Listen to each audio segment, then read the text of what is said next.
നമ്മുടെ തഴുത്തല തന്നെ snow ice കിട്ടുന്ന ഒരു സ്പോട്ട് ഉണ്ടെന്ന് പറഞ്ഞപ്പോഴേ അത് ഞാൻ വിശ്വസിച്ചില്ല കേട്ടോ. ഇതുവഴി പാസ് ചെയ്യപ്പോൾ അനിയന്മാരാണ് പറഞ്ഞത് കേട്ടോ. അപ്പോൾ എന്തായാലും ഒന്ന് ട്രൈ ചെയ്യാമെന്ന് വിചാരിച്ച് ഞങ്ങൾ കയറിയതാണ്. ഇതിൻ്റെ ലൊക്കേഷൻ വരുന്നത് നമ്മുടെ തഴുത്തല കണ്ണനല്ലൂർ റോഡിൽ പീക്ക് ഫാഷൻ എന്ന് പറയുന്ന ഒരു ഷോപ്പിന് ഓപ്പോസിറ്റ് ആയിട്ടാണ്. ഇത് കൂടാതെ പഴങ്കഞ്ഞി സോഡയോ പിന്നെ അവലും പഴവും ഒക്കെ ഇട്ട് വേറെ എന്തൊക്കെ ഐറ്റമൊക്കെ ഉണ്ടെന്ന് പറഞ്ഞു. അപ്പോൾ ഞങ്ങൾ അതൊന്നും ട്രൈ ചെയ്യാൻ നിന്നില്ല. എന്താണ് സ്നോ ഐസ് എന്നുള്ളത്, എല്ലാവർക്കും സ്നോ ഐസ് കഴിക്കാനായിട്ട് തന്നെയാണ് കയറിയത് കേട്ടോ.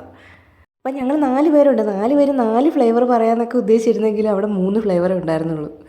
എന്തായാലും സംഗതി കിട്ടിയ ഉടനെ തന്നെ എൻ്റെ മോന് തന്നെ ആദ്യം കൊടുക്കാമെന്ന് വിചാരിച്ചു കേട്ടോ. പക്ഷേ അവൻ ഇത്രയും നല്ലൊരു എക്സ്പ്രഷൻ ഇതിലിടുമെന്ന് ഞാൻ ഒട്ടും പ്രതീക്ഷിച്ചില്ല. പടങ്ങിയിരിക്കുകയായിരുന്നു കേട്ടോ. അവൻ ഇതിലൊന്നും ടേസ്റ്റ് ചെയ്ത് നോക്കിയില്ല.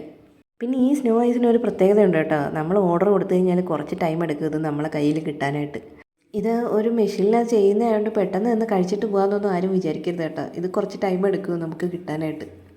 എല്ലാ ഫ്ലേവറും ഞങ്ങൾ എല്ലാവരും ടേസ്റ്റ് ചെയ്യുന്നുണ്ട്. ഫ്ലേവറും കൂടെ വന്നിട്ട് ഒരുമിച്ച് തുടങ്ങാമെന്ന് വിചാരിച്ചതാണ്. പക്ഷേ ആദ്യം വന്ന വാനിലത് കഞ്ഞി കുടിക്കുന്ന പോലെ കുടിക്കേണ്ടി വന്നു. നമ്മുടെ ഈ ഒരു ക്ലൈമറ്റും കൂടെ ആയതുകൊണ്ട് തന്നെ കൊണ്ടുവരുന്ന ആ ഒരു ടെക്സ്ചർ പെട്ടെന്ന് തന്നെ മാറിപ്പോവും. പിന്നെ പേഴ്സണലി എനിക്ക് വലിയൊരു ടേസ്റ്റ് ഒന്നും തോന്നിയില്ല. അവർക്ക് 3 പേർക്ക് നന്നായിട്ട് ഇഷ്ടപ്പെട്ടു കേട്ടോ. ഇതിൻ്റെ ലുക്ക് ഉണ്ടായാലും നമ്മൾ കഴിക്കുമ്പോൾ ഇത് ക്രിസ്പി ആയിരിക്കും തോന്നും കേട്ടോ. പക്ഷേ അല്ല. അപ്പോൾ ഇത്രയുള്ള ഇന്നത്തെ വീഡിയോ, പുതിയൊരു വീഡിയോ ആയിട്ട് വീണ്ടും വരാം.